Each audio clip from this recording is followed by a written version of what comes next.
शिशु रोग एवं स्त्री प्रसूति रोग से संबंधित संपूर्ण स्पेशलिटी हॉस्पिटल आपके शहर खंडवा में पिछले 8 सालों से गुर्जर हॉस्पिटल नौचंडी मंदिर के पास खंडवा बच्चों के सब टीके लगाए जाते हैं। स्त्री व प्रसूति रोगों हेतु बिना टाके वाली लेप्रोस्कोपिक सर्जरी की सुविधा हमारे यहाँ उपलब्ध। आवश्यकता पड़ने पर दिए नंबरों पर संपर्क। मध्य प्रदेश के खंडवा के सूरगांव नेपानी जो मोगट थाने के अंतर्गत आता है, वहां पर भारी पुलिस फोर्स के साथ आज प्रशासन की टीम गई और लगभग 250 एकड़ सरकारी जगह जो कई लोगों ने कब्जाई हुई थी, कुछ लोगों ने उस पर खेती की थी, कुछ ने मकान बना लिए थे, कई मकानों को तोड़ा गया और जो खेत में खड़ी फसल थी उसे भी हटाया गया और 250 एकड़ बताया जा रहा है कि सरकारी ज़मीन को कब्जे से मुक्त कराया गया। ये पुलिस विभाग को हैंडओवर की गई थी, एनएसडीसी को भी हैंडओवर की गई थी। 250 एकड़ में एक हिस्सा पुलिस विभाग और एक हिस्सा एनएसडीसी को हैंडओवर किया गया था। इसके अलावा भी कुछ ज़मीन थी। कुल मिलाकर लगभग आधे से ज़्यादा मकानों को तोड़ दिया गया जो अवैध रूप से बनाए गए थे और कुछ लोग अभी भी उसमें रह रहे थे जिन्हें 8 दिन का टाइम दिया गया और जब यह कार्रवाई हुई तो उन्होंने 8 दिन का टाइम प्रशासन से मांगा था, जो प्रशासन ने उन्हें दे दिया और 8 दिन बाद अगर वो नहीं हटाते तो उन मकानों को भी तोड़ दिया जाएगा। इस दौरान गाँव वालों का विरोध भी दिखाई दिया।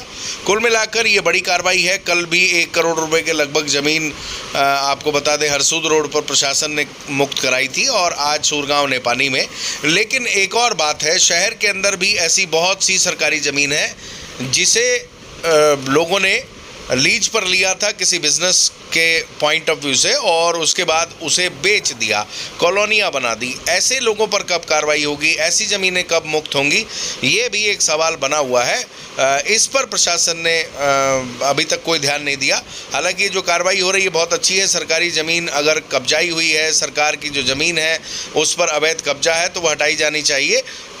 लेकिन जो बड़े बड़े भूमाफिया हैं जिन्होंने सरकारी ज़मीनों पर कब्जा करके रखा हुआ है, कई एकड़ बड़ी वैल्यूएबल लैंड है जिससे सरकार को करोड़ों रुपए की आय हो सकती है और उसकी बहुत ज़्यादा कीमत है, ऐसी ज़मीनों को भी सरकार को कब्जे से मुक्त कराना चाहिए। तुमको देंगे जगह दे देंगे,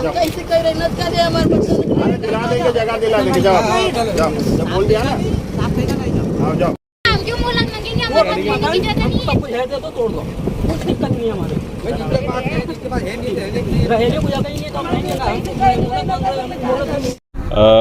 जैसा कि आप लोगों को पता है कलेक्टर साहब के निर्देशानुसार और जो शासकीय ज़मीनें बल्क में कब्जे में है अवैध लोगों के, उनको हटाना और भूमाफियाओं को हटाने के खिलाफ करी गई हमारी कार्रवाई है।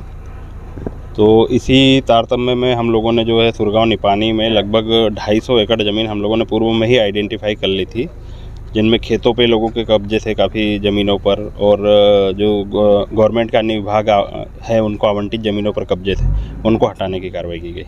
किन किन लोगों? लगभग 18 लोग हैं जिनके खेतों पे कब्जे थे, 18 से 20 हैं, उनके खेतों से कब्जे हटाए गए हैं और उनको बाउंड ओवर भी हम लोग कर रहे हैं कि आगे थे वो फिर ऐसी जो है ज़मीनों पे कब्जा करने की कार्रवाई ना करें। किन किन लोगों को आवंटित है सर ये ज़मीन जो है? ये एनएचडीसी को और पुलिस विभाग की बटालियन के लिए आवंटित ज़मीनें हैं। कितने मकान बने थे? मकान तो इसमें लगभग 14 मकान हैं, लेकिन अभी 7 में चूँकि रहवासी हैं अभी, तो इनको अभी 8 दिन का समय दिया गया है और ये 8 दिन में स्वयं हटाने की बात कर रहे हैं। अगर नहीं हटाते तो फिर हम लोग हटा देंगे। सर एक दिन पहले भी एक कार्रवाई की गई थी ज़मीन को लगातार, वो हरसूद रोड पे हमने की थी। वेल्सपून कंपनी है इंदौर की, उसने लगभग बहुमूल्य ज़मीन थी बिल्कुल रोड से लगी हुई, वो काफ़ी सालों से कब्जा रखी थी, वो कल हम लोगों ने हटवाई थी। सर फिर से अतिक्रमण नाश के लिए क्या कर रहे हैं? इनको बाउंड ओवर करवा रहे हैं ताकि बाउंड ओवर रहेंगे तो आगे से कार्रवाई करते हैं तो इनके खिलाफ एक जो है जेल की कार्रवाई की जाएगी, जेल भेजने की। सर बोर्ड भी लगानी है? बिल्कुल, सभी जगह बोर्ड लगेंगे और बाकायदा ताकीद किया जाएगा कि इन ज़मीनों पर कब्जा ना हो, क्योंकि ये बहुत बेशकीमती ज़मीनें हैं। लगभग हम इसको देखें तो ये नागचून से चालू होती है, लगभग 100-125 करोड़ कीमत रखती है आज की डेट में। तो शहर में भी अतिक्रमण बढ़ रहा है, उससे भी क्या? बिल्कुल, हम लोग आइडेंटिफाई कर रहे हैं और हमारी रूटीन क्वार्टरली जो है 2-4 कार्रवाइयाँ आप लोगों को देखने को मिलेगी।